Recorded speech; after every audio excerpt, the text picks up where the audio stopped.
जय हिंद, वंदे मातरम। नमस्कार दोस्तों आज की क्लास में हम ब्रह्मांड का अध्ययन करेंगे। ब्रह्मांड की उत्पत्ति को समझेंगे, किस प्रकार से हमारा ये ब्रह्मांड बना। देखो, ब्रह्मांड है क्या? ब्रह्मांड जो है सूक्ष्मतम अणुओं से लेकर जो विशालकाय आकाश गंगाएँ हैं उनके सम्मिलित स्वरूप को ब्रह्मांड कहते हैं। सूक्ष्मतम अणु, जो संसार की जो वस्तुएं बनी हुई अणुओं से मिलकर बनी हुई है। अणु परमाणुओं से मिलकर बने हुए हैं। परमाणु इलेक्ट्रॉन, प्रोटॉन, न्यूट्रॉन से मिलकर बने हुए हैं। और जो इलेक्ट्रॉन, प्रोटॉन, न्यूट्रॉन जो है इनसे भी छोटा सब पार्टिकल की खोज की जा चुकी है। तो यहाँ से लेकर जो विशालकाय आकाश गंगाएँ हैं उनके सम्मिलित स्वरूप को ब्रह्मांड कहते हैं। गैलेक्सीज, जिसमें गैलेक्सीज, हमारी गैलेक्सी क्या है? हमारी गैलेक्सी जिसमें हमारा सौरमंडल स्थित है या सूर्य स्थित है वह दुग्ध मेखला है। तो उस आकाश गंगा से लेकर जो सूक्ष्मतम कण हैं के सम्मिलित स्वरूप को ब्रह्मांड कहते हैं। देखो, ब्रह्मांड के बारे में अब वैज्ञानिकों की क्या क्या अवधारणाएं रही हैं। समय के साथ अवधारणाएं बदलती रहती हैं, विचार बदलते रहते हैं। तो 140 ईस्वी में एक टालमी वैज्ञानिक थे, मिस्र और यूनानी वैज्ञानिक। इन्होंने क्या कहा ब्रह्मांड के बारे में कि भू केंद्रित अवधारणा इन्होंने बताई। इन्होंने क्या कहा कि हमारी पृथ्वी जो है अंतरिक्ष के ये ब्रह्मांड के केंद्र में स्थित है और जो सूर्य जो है उसके चारों तरफ घूम रहा है। इन्होंने ये बताया। फिर क्या हुआ? 1543 ईस्वी में पोलैंड के एक वैज्ञानिक हुए कापरनिकस। इन्होंने इनकी बात को खंडित कर दिया। कहा नहीं भाई, भू केंद्रित अवधारणा, पृथ्वी के चारों तरफ सूर्य नहीं घूम रहा है। इन्होंने सूर्य केंद्रित अवधारणा दी। इन्होंने बताया कि सूर्य के चारों तरफ हमारी पृथ्वी या अन्य जितने भी ग्रह हैं वह सूर्य के चारों तरफ घूम रहे हैं। फिर चलो 1543 ईस्वी से लोग मानते रहे 1805 ईस्वी तक। फिर 1805 ईस्वी में एक ब्रिटेन के वैज्ञानिक हुए हर्शेल। इन्होंने दूरबीन की सहायता से, तब वैज्ञानिक उपकरणों का आविष्कार हुआ, विज्ञान तरक्की करने लगी, ये दूरबीन का आविष्कार हुआ। तो इन्होंने दूरबीन की सहायता से पता लगाया कि हमारा जो सौरमंडल है, हमारा सौरमंडल जैसे हमारा सौरमंडल क्या है? सूर्य, ग्रह, उपग्रह, जितने भी क्षुद्र ग्रह, उल्कापिंड जो हैं इनके सम्मिलित स्वरूप को सौरमंडल कहते हैं। यह सौरमंडल जो है आकाश गंगा का एक अंश मात्र है, इन्होंने ये बताया। फिर आगे क्या हुआ? 1925 ईस्वी में एक अमेरिका के वैज्ञानिक आए, हब्बल। इन्होंने क्या कहा?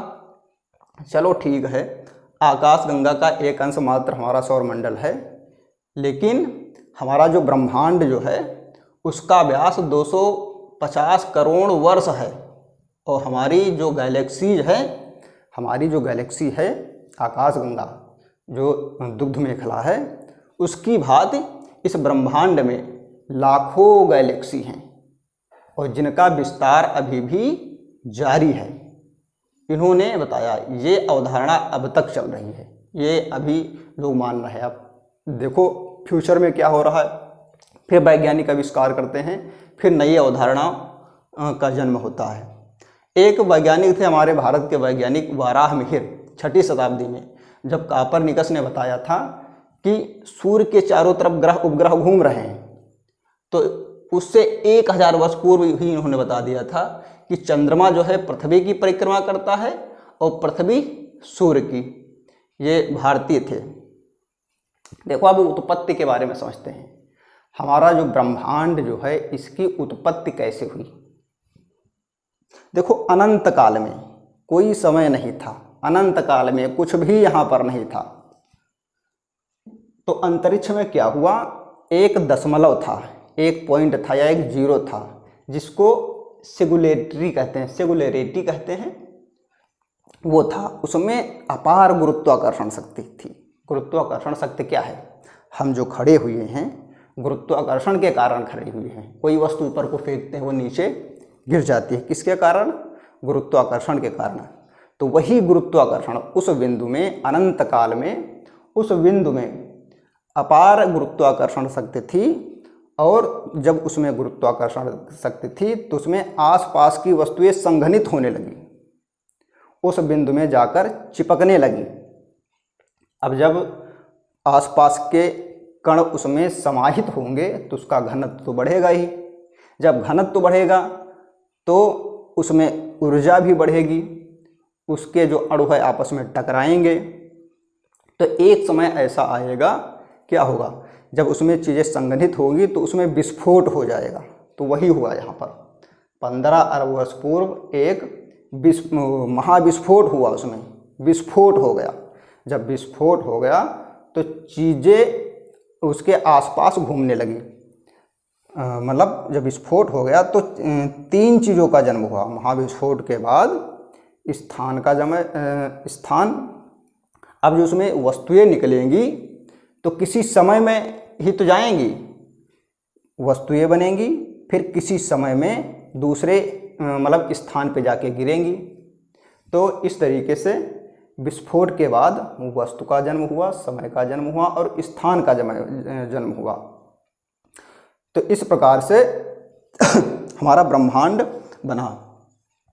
देखो, इसको बिग बैंग की थ्योरी 1927 ईस्वी में लॉर्ड लेमेत्रे ने इसे बिग बैंग की थ्योरी बताई।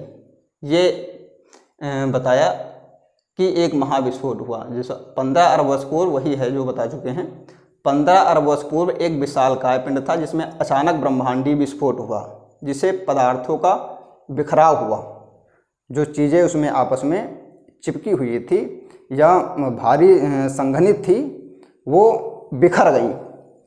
अब देखो, जो चीज़ें आसपास बिखर गई तो उसमें जब उसमें इतनी गुरुत्वाकर्षण शक्ति थी, उसमें इतनी अपार ऊर्जा थी, तो आसपास जो वस्तुएं बिखरेंगी उसमें भी तो गुरुत्वाकर्षण शक्ति होगी, उसमें भी ऊर्जा होगी। तो देखो क्या हुआ, ये विशालकाय पिंड था, वही बिंदु था, इसमें महाविस्फोट हुआ, जिससे क्या हुआ, आकाश गंगाएं बनी। ये आकाश गंगाएं बनी। देखो, इसमें विस्फोट होता रहता है। देखो, आकाश गंगाएं बनी, पुनः विस्फोट हुआ, तारे बने, उसके बाद पुनः विस्फोट हुआ, तब क्या, ग्रह उपग्रह बने। देखो, आकाश गंगाएं बनी, फिर ये सूर्य है, ग्रह उपग्रह, इस तरीके से बन गए। अब देखो, ये जो बिग बैंग की थ्योरी जो है ये कोई काल्पनिक नहीं है, रियल में हुआ है। तो आज के आधुनिक वैज्ञानिकों ने एक लार्ज हैड्रॉन कोलाइडर, ये एक महाप्रयोग है, एक संस्था है सर्न, यूरोपीय नाभिकीय अनुसंधान संगठन, ये फ्रांस और स्विट्जरलैंड की सीमा पर जिनेवा में स्थित है। ये विश्व की सबसे बड़ी प्रयोगशाला है जिसकी स्थापना 29 सितंबर 1954 में की गई थी। देखो, 30 सितंबर 2010 को पृथ्वी की सतह से, 30 सितंबर 2010 को पृथ्वी की सतह से 100 फीट नीचे 27 किलोमीटर लंबी सुरंग में लार्ज हैड्रॉन कोलाइडर महाप्रयोग किया। इस प्रयोग में हमारे विश्व के लगभग देशों से 1000 वैज्ञानिक शामिल हुए थे। ये बहुत बड़ा रिस्की कार्य था। ये उसको दोहराना चाहते थे, जो बिग बैंग हुआ था आज से 15 अरब वर्ष पूर्व, उसको दोहराना चाहते थे। इसमें क्या किया इन लोगों ने, प्रोटॉन की बीमों को प्रकाश की गति से आपस में टकराया तथा हिग्स बोसॉन के निर्माण का प्रयास किया गया। हिग्स बोसॉन क्या है, यह अणुओं की सूक्ष्मतम इकाई है, उसको बनाने का प्रयास किए। फिर क्या है, इन प्रयोगों में 15 अरब वर्ष पूर्व हुए बिग बैंग को दोहराना चाहते थे। ऐसी अवधारणा है कि हिग्स बोसॉन से ही ब्रह्मांड के रहस्य छिपे हुए हैं, क्योंकि पदार्थ निर्माण की यह आधारभूत इकाई है। देखो, हिग्स बोसॉन को लैंडरमैन साहब जो हैं उन्होंने गॉड पार्टिकल का नाम दिया है। फिर क्या हुआ, 4 जुलाई 2012 को ये प्रयोग होते रहे, वैज्ञानिक प्रयास करते रहे और 4 जुलाई 2012 को हिग्स बोसॉन से मिलते जुलते एक सब एटॉमिक पार्टिकल की खोज कर ली। अंत में उन्होंने इसकी खोज कर ली, उसकी खोज नहीं की, लेकिन उससे मिलता जुलता हुआ गॉड पार्टिकल जो है, हिग्स बोसॉन जो है, उससे मिलते जुलते पदार्थ की खोज कर ली। इसे ब्रह्मांड के रहस्यों के विषय में जानने के विषय में महत्वपूर्ण उपलब्धि मानी जाती है। अब क्या हुआ, 4 जुलाई 2012 को इसका आविष्कार हो गया। फिर 15 में ये लेबोरेटरी बंद हो गई। फिर 18 में पुनः इसको खोला गया। 18 में इसमें प्रयोग किया गया है। 2022 में फिर से ये इसमें प्रयोग हो रहे हैं। प्रयोग इसमें होते रहते हैं। जो CERN जो संस्था है इसका यही काम है। अब इस प्रकार ब्रह्मांड की उत्पत्ति के बारे में समझे हैं। इन्होंने शिव वैज्ञानिकों ने इस प्रयोगशाला में CERN में सिद्ध कर लिया। अब अगली वीडियो आएगी, उसमें हम ब्रह्मांड को अच्छी तरह से, ब्रह्मांड में जो आकाशगंगाएँ हैं, आकाशगंगाएँ क्या हैं, तारे क्या हैं, इनका विस्तृत अध्ययन करेंगे अगली वीडियो में।